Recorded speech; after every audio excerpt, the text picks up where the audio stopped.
I'm Victoria. I'm Vanessa. Yeah, it's okay if you can't tell us apart. I guess we would call it Twingineering. Yeah. 3, 2, 1. Welcome back to our 21st episode of Twingineering. If this is your first time listening, welcome.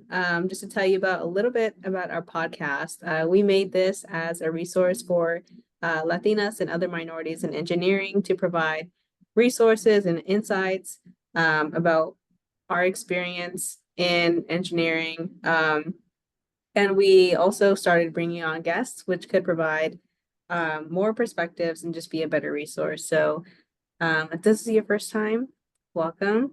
Go back to episode 1. But anyways, we'll go ahead and get started. Today we do have a special guest, Megan. Would you like to introduce yourself? Yeah, so hi everyone, I'm Megan. I'm from El Paso, Texas, which is a border town on the border of Mexico, New Mexico and Texas. I went to Texas Tech University. I got my degree in chemical engineering. And a few years later, after I graduated, now I'm here at Cook Medical working as a manufacturing quality engineer. Yes. Chemical engineering sounds scary.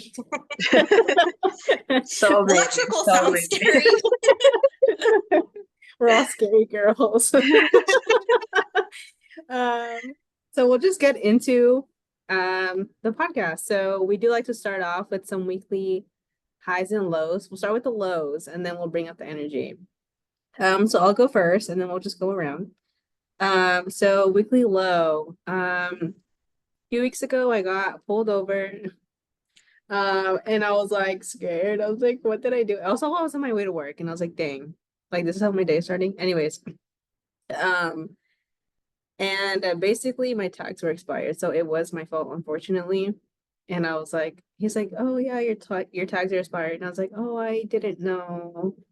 And I'm not gonna tell you how long they were expired because it's embarrassing. But anyways, I got it figured out, and now I know I have to do that every year. It was a learning experience, and my bank account kind of hurt a little, but we're still thriving. We are here today. So, Victoria. Love that. Yeah. My low was that I got sick. I don't know if you can hear it, but usually I'm the one like guiding us through the next steps, but not today, guys. I'm so sorry. I don't know. And so that's just very unfortunate. Although thankfully I don't have COVID. I know a lot of people are like getting it, and I'm like, actually, it's just like annoying congestion, runny nose situation. But we're getting through it. We're powering through. Yes. Megan. Yeah, so this week, it's kind of a good and a bad. I'm starting a new position soon. So this week has been overloaded for me. I'm traveling in a couple of weeks to go to a supplier for this new job I'm getting ready for, but I'm also still working on another job. So it's been a week of missing lunch and staying late, and it's real taxing on me, and I'm get home and I'm tired. So it's been kind of a work overload week for me. Yeah. Yeah, I feel like when you transition into a new role, it's always like, oh, you gotta finish your first job, but then also start on the next one. It's like, guys, can we just like break it? Like two different Yeah. Definitely. Yeah. Well, I hope it gets better and you deserve this new role if that's what you want. Keep thriving, Queen. So weekly highs. It doesn't have to be like this week or anything, because mine is that I went to Europe, which was like a few weeks ago. I was in Europe for 2 weeks. It was my first time, also like out of the country by myself, kind of. Well, yeah, for travel, for like personal travel. I learned a lot, but I really liked what I saw and like being out there, like also like as a first gen, I was like, wow, I'm doing it. Like watching the Eiffel Tower, like with the fireworks and stuff, I was like gonna cry. But no one knew that. But yeah, it was a good experience. And I feel like I would go back to Europe and see like different areas. But yeah, that's mine. Yeah, I think I had a similar experience when I went to Alaska and I saw like the Northern Lights. I was like, it almost gonna be in tears. I was like, wow, this is real life. But anyways, I would say my weekly high is that I got my hair done. It's kind of hard to tell here, but anyways, I just like re-dyed it because it was like fading out, like orange. It wasn't ugly, but it's like it wasn't its original color. So I finally got it done this past weekend. Well, I guess last weekend. Um, and that was my high. Nice. I feel that I need to get my hair color redone. It's the pink is fading in it and starting to look blonde in the front and kind of funky in the back. So, girl, I need to do that too. For me, I guess it would be last monthly high. I hadn't been back to my hometown in like 2 years. So my fiance and I took a trip up, and we actually got engaged up here in Indiana. I guess I didn't mention I live in Indiana. Wow. So I Congrats. traveled pretty far, yeah. And we had our Yeah. engagement party, and it was nice dress shopping and stuff. And I almost accidentally showed him the pictures of my dress. I was like scrolling through. I was like, wait, no, don't look. Oh my God. Well, congratulations. That is big news. Thank you. So the next thing that we do is something new that we learned in our current role, or like something new that you tried. 2 weeks ago, I decided to try out this like run group at this place where I got my running shoes. And I was just like, I kind of want to like start being like more motivated because like I run and like I use the Nike Run Club app, and like this guy just likes to talk to me like, go slow, girl, like you're going too fast and you feel like you're dying. And then anyways, I joined this group, and it was like me and like three other like older guys. But yeah, it was pretty fun. Like the guy that I ran with, he was like more at my pace, so we did like 3 miles that day. It's like what you can run in an hour pretty much. So we only did like 3 miles, and then but he was like trying to talk too, and I was asking him questions so he could talk because I was focusing on breathing because I'm not that good of a runner. I'm a slow runner. But yeah, so that was cool. Just got out of my comfort zone and did that. So yeah. That's cool. I'm also not a runner. I like, even though like every time I go to the gym, I always just choose cardio for some reason, but I'm like, I literally hate it. And then I go do it. I don't know. Anyways, so maybe I'll see you there, Vanessa, one day if I ever visit Ohio again. But something new that I tried, I went to this, well, I had to go to like downtown LA for something else, but I went to Little Tokyo to try this matcha. It's like a banana cream Mm. matcha. Um, Vanessa doesn't like matcha, so I don't know if she's being sarcastic or not. No, the banana cream sounds good. And then you said matcha, and I was like, Oh, banana I cream was like, grass? oh, is that passive aggressiveness I hear? Um, but yeah, it's like inside this like hotel, and then like it's like the little coffee shop in the hotel. But it was like really good. I want to get it again if it wasn't like so far. Like I'd have to go in the morning because traffic there and back is like terrible if you go during peak hours. But yeah, that's what I tried this last weekend.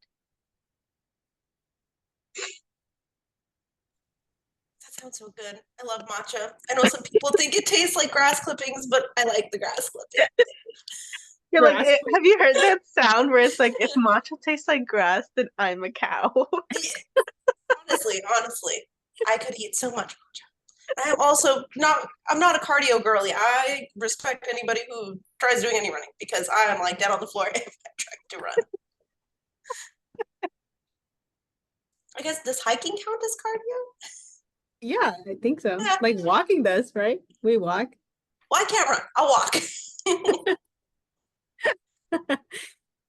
But yeah, something new. I guess new but not new. So like my family is Mexican American, so I have a lot of family members that speak Spanish, but I'm unfortunately part of that no sabo kid generation of my family. So I'm trying to relearn Spanish. I'm proud of myself because while I was back home, I was like trying to use my Spanish a little more, just like a lot of people speak English, Spanglish over there. So like I could talk to them in English, but I was like, you know what? No. I I kind of fumbled the ball when I was in Mexico City last year and I was like getting nervous and I didn't really talk. So I'm like, I'm gonna go into it. I'm learning. I've gotten better. I'm gonna speak some Spanish and I'm not gonna freak out if I don't do it right. Yeah, yeah. I feel like also like I understand a lot more Spanish than I can like speak. So I'm like, you can speak to me in Spanish and like I understand everything you're saying. But then it's like, how do I respond? Like I can respond in Spanish, but it's like difficult words or You're one like time I went, slower. yeah, I'm just like my Mhm. brain, like I to say one sentence, just like give me 2 hours, please. I always worry. I'm like, am I using the conjugations and all that right? Or like, Um, did I just say present tense when I meant I did this yesterday? yeah, I But that's feel good that. though. I'm I'm happy for you. I I'm glad know. you're It takes a doing lot that. of courage too, especially like when you're around like family who like only speak Spanish or they're like that's like their thing. And I'm like, oh, I should practice. Duolingo, I don't know. Oh yeah, no. I've had people like I had done a month in Spain when I was in school, and I had a host mom that was taking care of us. Her name was Mama Carmen, and she was so sweet, but she didn't really speak any English. And there were some other people who didn't speak like or know any Spanish, so I was kind of like a translator. And she was like, "Well, your family speaks Spanish, your grandma, your mom, but why don't you?" I was like, "Oh, don't roast me, don't roast me on that." You're like, you know what? I'll just pack and leave right now. I'm sorry. She was so sweet though. She taught me to cook a Oh. couple of things. I was like, oh, this chicken's really Aw, good. that's so nice. No, that's kind of cool that you traveled or like got to study abroad. That was Uh, part of my program at school. So I was like, I had to, but I was like, but like I would have done it anyways if I could. yeah, yeah. Good thing you did. Oh yeah. Um, um, yeah, so we'll just get into this episode theme, which is obviously you. Do you want to tell us about, I mean, your experience, going into this career and then also like imposter syndrome, feeling like um you were any like less than? I know like when I first started being like a first gen and you're kind of like walking into the room and you're like, oh, do I belong here? Like, have you ever experienced that? And then like how did you deal with that? Yeah. So a lot of times I experienced that. I was the one of the first people in my college in my family to go to college. My mom did like some, and my dad did some, but they didn't really have the resources to continue going, and they had to stop and take care of family and other things. So it was kind of like going in blind. I didn't know what I was doing. Thank God for the internet because I googled a lot of stuff. Um, and I mean, just going and um, a lot of people in my program, their parents were engineers, their grandparents were engineers, like they came from this line of people that all went to college. So just that in and of itself, it's not like they were trying to make me feel bad about it. It was kind of me like, oh man, like my family didn't really do that. I'm the first one and like I don't have all these resources and all this knowledge and I kind of had Yeah. to figure it out myself for a lot of it. I mean, my parents were supporting me and they were like, yeah, whatever you want to do. And like now my brothers are going to engineering. I have two younger brothers, so I'm proud of them for that. And I know they can come to me for advice, but just I took 6 years to graduate. So sometimes I'm a little bit like, oh, I took too long to get out of college. And, I see like all these amazing young people that have graduated before, like in the 4 years or however long their program was. I'm like, man, that's so cool. Sometimes I wish I had figured things out a little bit faster, but I wouldn't trade my experience for anything else. Right. Yeah. And I always say like people do take like their own time. It's like your own journey, like your own pace. The way that you learn is the way that you learn. Um, but yeah, like when I decided to like move out to Ohio to start my career, they tell you that like, oh yeah, like in industry, like at least like Latinas or like minorities, they're not like as represented. You won't walk in and see like 20 more people who look like you. And then I'm like, oh yeah, right. And then like you get there and you're like, oh, they were right. So I think like I also like moving away from home was like figuring out like how to not only like navigate and like start your own life, but then also like how do you walk in like every day and like confident? Like I would see like people just like going about their day. I mean, obviously they've like been there for years, but I'm like, how do they go in like so confident and like know what they're doing? And like um I don't know. I feel like for a while it took me like I wouldn't walk in as like the most confident person. Like I'd question all of my decisions and I'm like, maybe engineering isn't for me. But then it's like, but I got this far. But yeah, you also mentioned that you were in you do like volunteer work, right? Can you tell us a little bit more about that and like why you decided to do it? Yeah, so and usually when I'm looking at like what company I want to work at, I like looking for a group geared towards ethnic minorities. I'm in the council, so basically what this group does is they have different events that highlight different heritage months, mental awareness. They have meetings for like allies and members, and they have meetings for members just to kind of talk about what it's like to be, someone that's so different from everybody else. Like what you're talking about, seeing other people feeling more confident and looking more confident. I think that's kind of a pitfall that a lot of people that are minorities, especially in like majority white workplaces, Yeah. like it's just so easy to compare yourself to like everything that they had that got them there that maybe you didn't. I mean, like I had a weird experience once, and a lot of people don't mean poorly by it, when they talk about certain things when it comes to minorities. I talked about my grandfather, how when he came over, he really didn't have anything, and in order to become a US citizen, he fought in the Vietnam War, and that's how, I mean, he put himself through hell, and he doesn't even talk about it to this day, because it was just so scarring for him. And I talked about it to one of my coworkers who was a veteran, and they're kind of like, oh, that's weird. I didn't know that they did that. And I was like, well, yeah, they needed people to fight, and Oh my God. that's how he came over here. And I don't think they mean it in a malicious way, but they seemed a little insulted by like their body language. I was like, oh, Yeah. awkward. Yeah, interesting. That's a different experience. Like Yeah, it was an yeah. older person too. Mm. Yeah. Yeah. I just think sometimes those like encounters are a little bit hard to navigate also. Um just like also learning how to read a room, really. Like Yeah. I mean, like obviously our backgrounds and our views and our experiences are a lot different.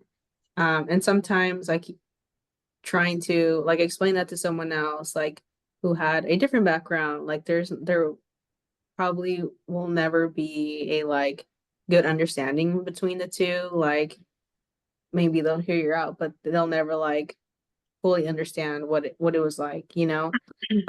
But yeah, that's interesting.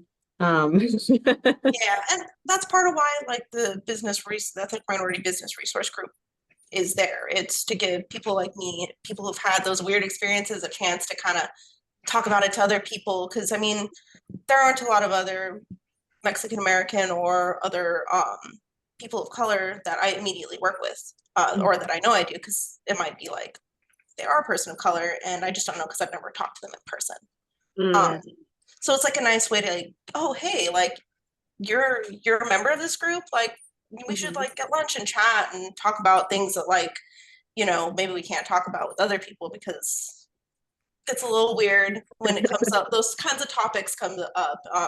Yeah. So it's nice being able to uplift people like that and Yeah. like just give them a platform to talk on. So kind of like what you guys are doing, you know?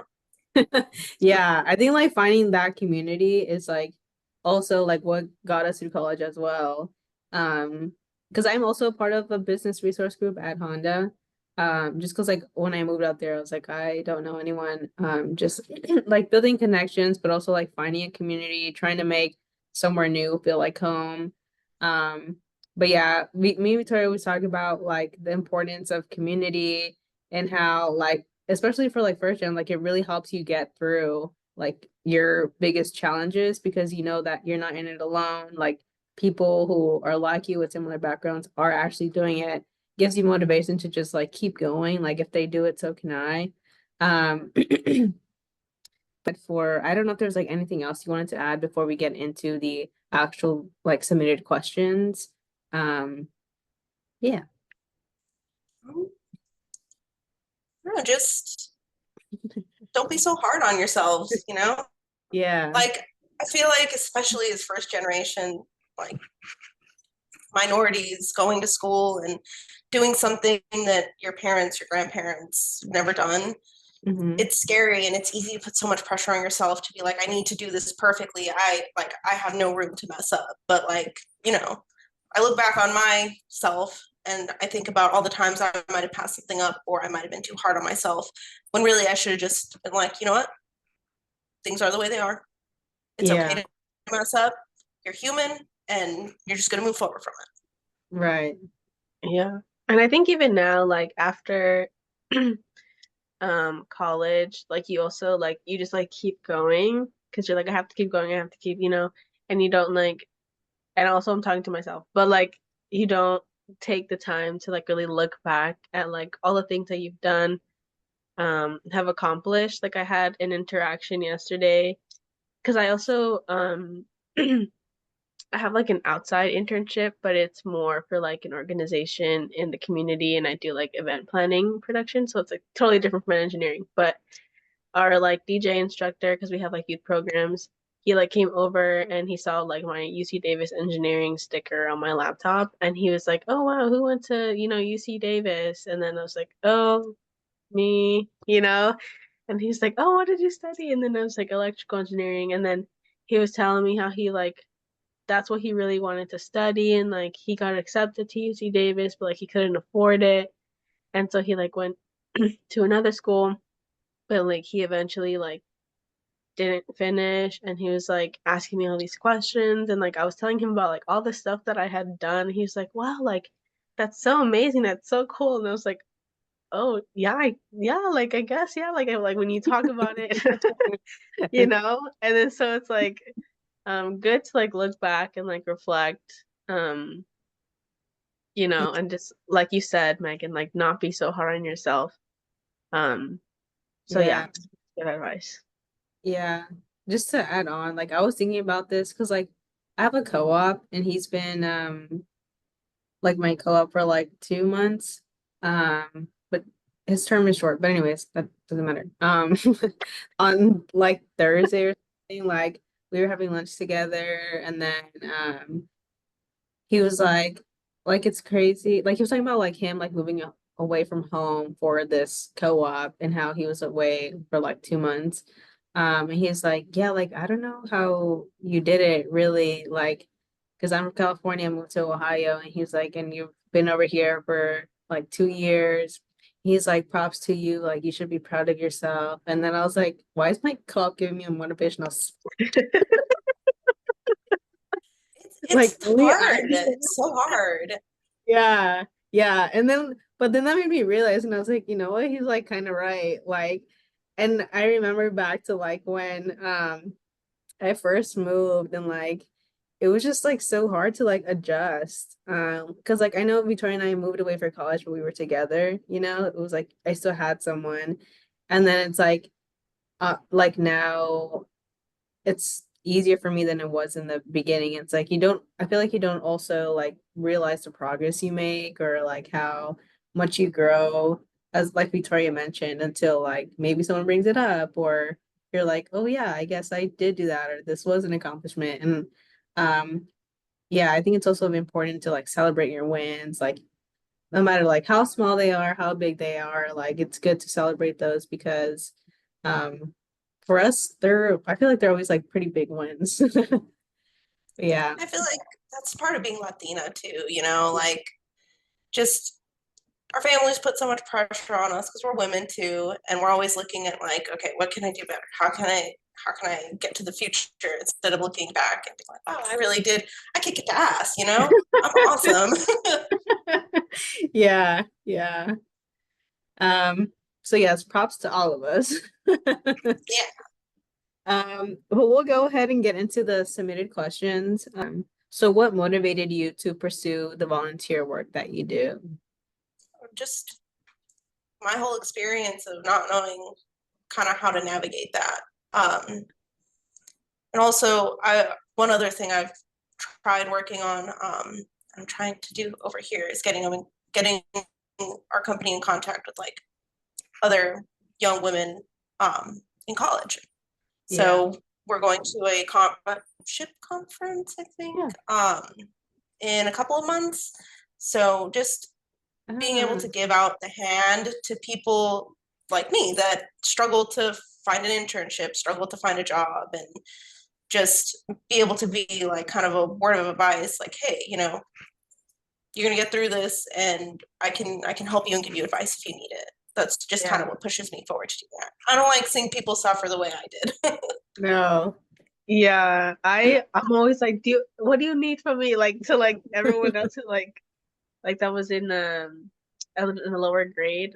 I feel like that's the wrong word, but like in college, I'm like, what do you need? Like, let me help you.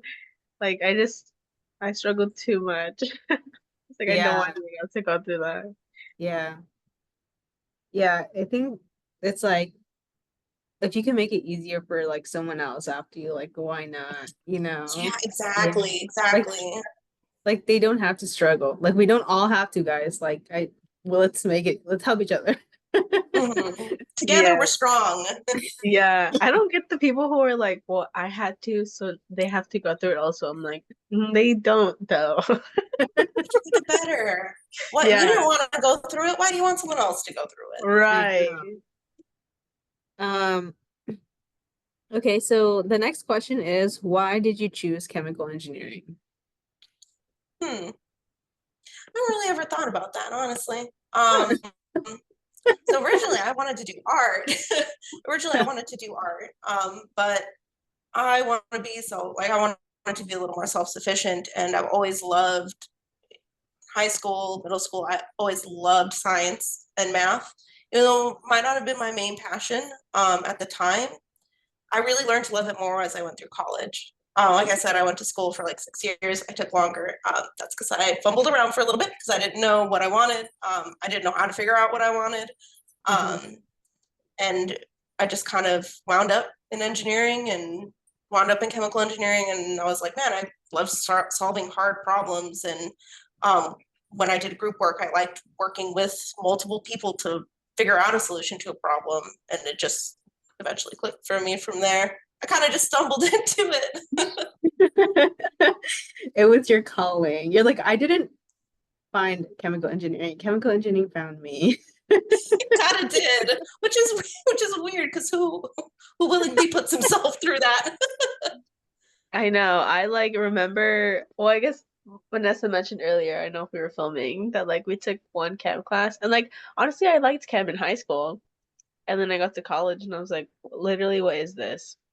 And like thankfully for like electrical engineering, we only had to take like one chemical engineering class. So I was like, I just have to pass this one and then I can be done. But like I heard like so many bad things about like OChem, or just like that it was like hard. And I was like, the dreaded OChem. I was like, well, good luck, guys. You're doing great. Well, sometimes, guys, it finds you. So don't worry if you don't know what you want to do in your life. Definitely. Right. So our next question is, do you have any specific goals in the future as far as like roles you want to pursue, either in engineering and or in like volunteer work or being involved with the community? Yeah, so as far as my career goes, I want to get into management. And it's kind of for some of the reasons that we've talked about today. I want to be able to guide people and help people be the best that they can. I feel like, I don't know, I feel like there are a lot of people that just get put in those positions and they don't really care about their team. They don't really care about the people under them or the people that they're affecting. And I just want to make a difference like that, in the future of my career, if I can. As far as volunteer work goes, I'd like to do a little more organizations, like getting them together and doing donation work to maybe minorities in Indiana, or maybe if there's another, I want to find an organization for our BRG to work together with to give back to the communities, to especially like for ethnic minority communities.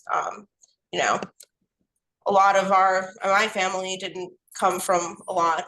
They were lucky to come over and have a house and live somewhere that was decent.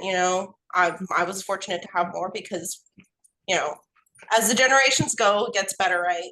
Yeah. But it's just ethnic minorities, Mexican Americans, Black people get kind of thrown to the side and we kind of forget about it. Yeah. Yeah, I think that was also like one of the goals I had, like moving into like this career and finding out that we did have like business resource groups.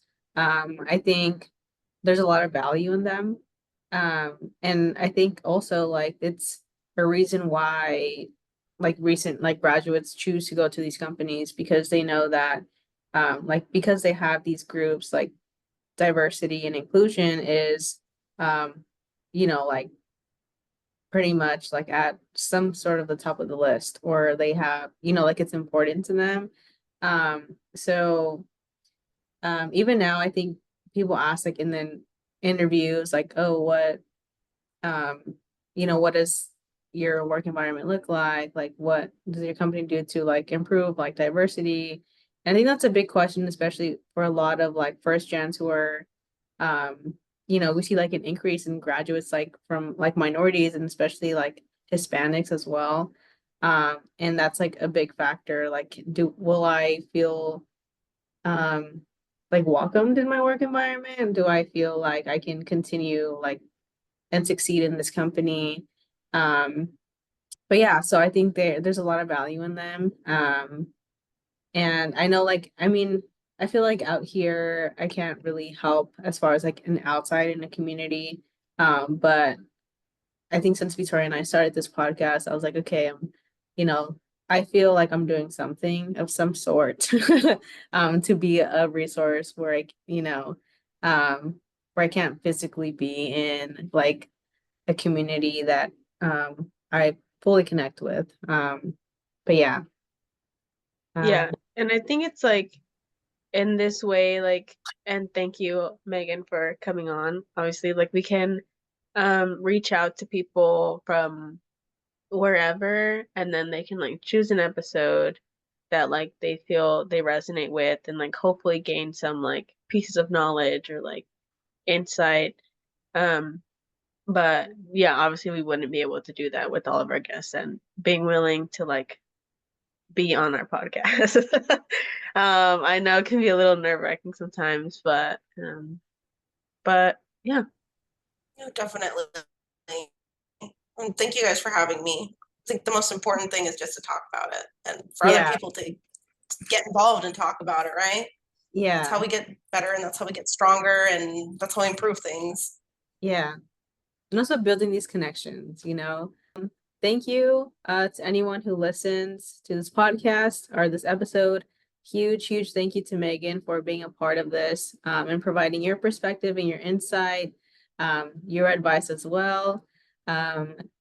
We will have this episode up by next Friday. We always say Friday, so we're gonna try. And it will be up on Apple Podcasts, Spotify, YouTube. We will post also on our website. But yeah, am I missing anything, Victoria? Also follow us on social media. We are on Instagram and TikTok. We usually post on both accounts. Sometimes the TikTok needs a little bit more love, but it's fine. But yeah, stay tuned for our next episode. And thank you again, Megan, for joining us. And I guess that's it. So, okay. Bye. Bye, thank you.